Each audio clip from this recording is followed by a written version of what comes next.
ध्यान नहीं हजरत मौलाना अब्दुल्ला साहब कासमी दावत बरकातुल्लाह दिया होगा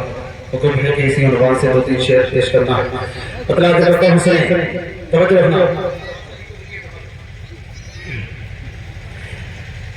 एक कलाम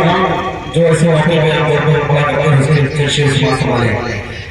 कि ये जश्न कुरानी है ये फजल रब्बानी है ये जश्न कुरानी है ये फजल रब्बानी है देखो तुम मेरी क्या समझता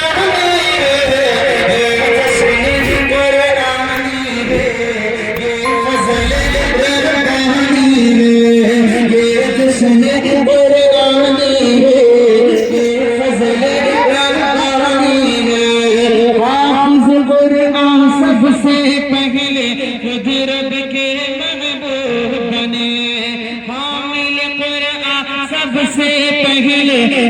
रब के महबूब बने हाफिज कुरान सबसे पहले रब के महबूब बने हामिल कुरान सबसे पहले रब के महबूब बने देखो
और पूरी दुनिया को देखी गई भाई इसकी मुबारकबादी पेश करता हूं मेरे बच्चों को मुबारकबादी पेश करता हूं इनके वालिदैन को मुबारकबादी पेश करता हूं मौला सब लोगों की बात है